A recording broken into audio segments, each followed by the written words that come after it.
मान तालुक्यातील वरकुटे मलवडीसह कुर्णेवाडी, बनगरवाडी, महाबळेश्वरवाडी, खरातवाडी, शेनवडी आदी पूर्वेकडील सुमारे 10 ते 12 गावात खरीप हंगामातील बाजरी, मका आदी पिके जोमात आली आहेत. कणसांमध्ये टपोर दाणे भरले तर काही मका बाजरीची पिकं भरात आली आहेत. मात्र याबाबत धक्कादायक माहिती समोर आली असून मका, बाजरी आदी पिकांवर नानाविध प्रजातीच्या आळ्यांचा प्रादुर्भाव झाला असून भरलेल्या कणसांवर आळ्यांनी हल्ला केल्याने सुमारे 25 वर्षांनंतर भरघोस आलेलं उभं पीक शेतकऱ्यांच्या डोळ्यादेखत नष्ट होऊ लागलं आहे. परिणामी या भागातील खरीप हंगाम धोक्यात आला असून शेतकऱ्यांच्या कर्जाचा ठोका चुकला आहे. तात्काळ या बाबीची गांभीर्याने दखल घेऊन कणसांवर हल्ला करीत असलेल्या विविध प्रजातीच्या या अळ्यांचा बंदोबस्त करण्यासाठी कृषी विभागाने मार्गदर्शन करावे अशी मागणी शेतकऱ्यांनी केली आहे. याबाबत जिल्हा कृषी अधिकारी अश्विनी फरांदे यांच्याशी संपर्क साधला असता सदरची बाब चिंताजनक असल्याने त्यांनी या प्रकारची तात्काळ दखल घेतली असून बोरगाव संशोधन केंद्रातील शास्त्रज्ञांना पाचारण केले आहे. त्याप्रमाणे लवकरच शास्त्रज्ञांकडून या भागाची पाहणी करून बाजरी, मका आदी कणसांवर हल्ला करणाऱ्या अळ्यांचा बंदोबस्त करण्यासाठी योग्य त्या उपाययोजना करणार असल्याचे सांगितले. पाहुयात याबाबतचा ऑन द स्पॉट रिपोर्ट. गेल्या वर्षी दुष्काळाने प्रचंड आम्ही मोठा सामना केला दुष्काळाचा.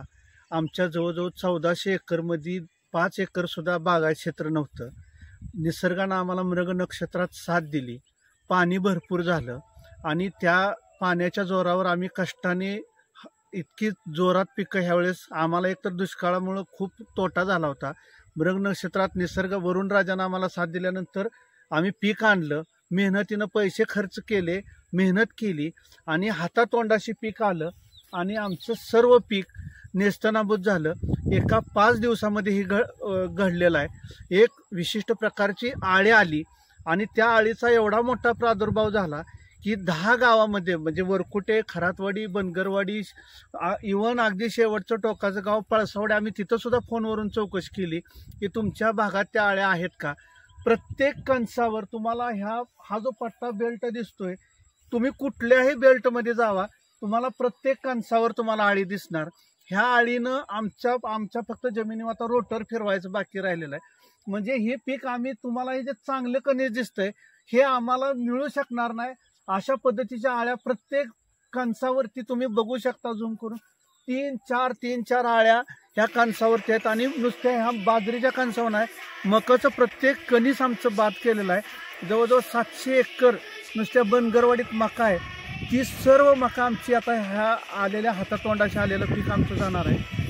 अगोदर आम्हाला निसर्गानं साथ दिली नव्हती, पाण्यानं साथ दिली नव्हती आणि आता निसर्गानं साथ दिली. तर आता आमची परिस्थिती अशी की आमच्यावर परमेश्वराने एक आघात केला हे म्हणावं लागेल की ह्या आळीचा प्रादुर्भाव झाला आणि आमचं सर्व क्षेत्र नष्ट होण्याच्या मार्गावर आहे. शेतकऱ्याची ही अतिशय दयनीय अवस्था आहे आणि ह्या गोष्टीकडं प्रशासनानं गांभीर्यानं लक्ष द्यावं असं एक मी सामान्य शेतकरी म्हणून तुम्हाला विनंती करतो. धन्यवाद.